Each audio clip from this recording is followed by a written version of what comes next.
નમસ્તે. પહેલાં તો સોરી કે હમણાં ઘણા સમયથી વર્ક એવી રીતના રહી છે તો તમારી કોમેન્ટ્સ છે એના રિપ્લાય સુધી હું પહોંચી નથી શકતો, બટ તમારી કોમેન્ટને રીડ આઉટ કરું છું.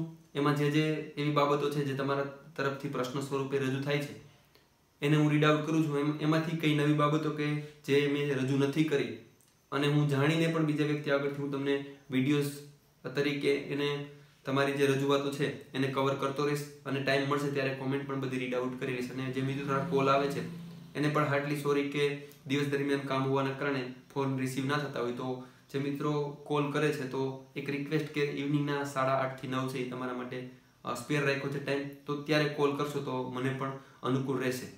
તો આ બે બાબતો માટે સોરી. બીજી એક શરૂઆત કરીએ છીએ કે હવેથી દર રવિવારે ફિઝિકલ માટે જ દર રવિવારે તમારે તો જાણ માટે છે, જે મિત્રો નજીક રહી છે એને કદાચ લાભ મળશે.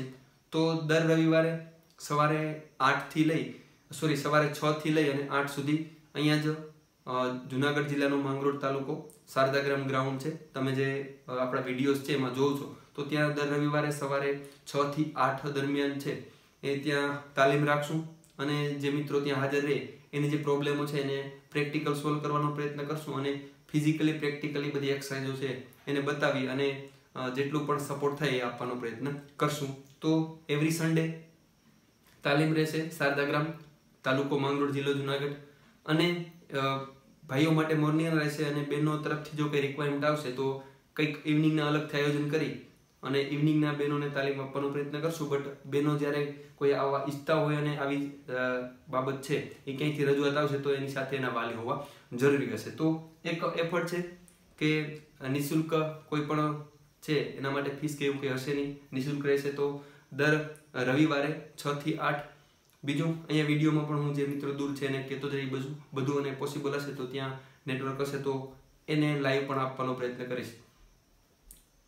બીજી બાબત કે રનિંગ અને ડેઈલી પ્રેક્ટિસની વાત હોય તો ડેઈલી ત્યાં ગ્રાઉન્ડ છે અહીંથી 2 કિલોમીટર દૂર પડે છે, તો જોબ ને બધું છે તો ત્યાં રોજ જવું પોસિબલ મારા માટે હોય નહીં, ક્લાસીસના એવા પણ બીજા ઇસ્યુ છે.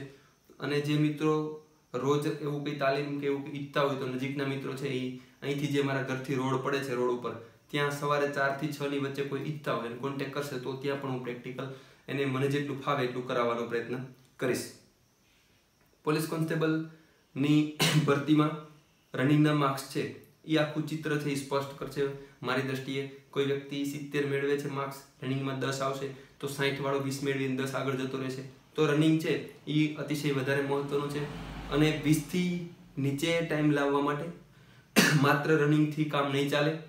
રનિંગ તમે રોજ રનિંગ કરશો તો 25 પહોંચશો, 22, 23 પહોંચશો, બટ 20 ની નીચે આવવું હોય તો એના માટે એક સ્પોર્ટમેન સ્પિરિટ અને સાથે અમુક પ્રકારના શેડ્યુલ અને મેક્સિમમ એક્સરસાઇઝ, કસરત, સ્ટ્રેચિંગ આવી બધી બાબતોની જરૂર પડશે. તો જલ્દી જેના માટે પણ શેડ્યુલ આપીશ કે કયા શેડ્યુલમાં રનિંગ કરવાથી 20 ની નીચે આવી શકાય. તો બસ આજની જાહેરાત એટલી છે કે દર રવિવારે એક પ્રયત્ન કરું છું કે મને જેટલું ફાવે છે એવું 6 થી 8 દરમિયાન મિત્રો ત્યાં હાજર હોય જે પણ ભાઈઓ એને મારાથી બનતા પ્રયત્નો કરીશ કે કંઈક આમાં કરી શકું. તમે પણ જ્યાં છો ત્યાં તમારું બેસ્ટ આપો અને વગર થાકે કંટાળે તમારું જે રનિંગ છે એને ચાલુ રાખો અને સાથે તૈયારી પણ ચાલુ રાખો. જે મિત્રોને બીજા વર્ક નથી, મતલબ કે જે ફ્રી છે જેને તૈયારી કરવાનો અવકાશ છે એવા મિત્રો સાથે બિન સચિવાલય ક્લાર્ક, ફોરેસ્ટ વગરની તૈયારી પણ કરતી રહેવી જોઈએ. બસ એટલું, વિશેષ નથી કહેતો. થોડાક તમારા ક્વેરી હતી, પ્રશ્નો હતા રનિંગને લઈને, શ્વાસની બાબતે છે, છાતી ફૂલાવાના બાબતે છે, તો એના માટે પોસિબલ તો કાલ જ વિડીયો એક અલગથી જ વિડીયો આપી દઈશ કે શ્વાસ ચડતો હોય તો એના માટે શું કરવાનું, છાતી ફૂલાવા માટે શું કરવાનું. આવા બધા ઘણા તમારા પ્રશ્નો કોમેન્ટમાં છે તો હજુ એક વખત કોમેન્ટ રીડ આઉટ કરી, રિપ્લાય કદાચ ના કરી શકું બટ રીડ આઉટ કરી અને મુખ્ય મુદ્દા છે તમારા પ્રશ્નો છે એને કવર કરી અને એક વિડીયો આપી દઈશ.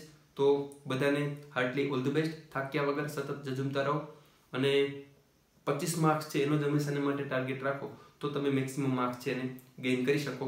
All the best. Thank you so much.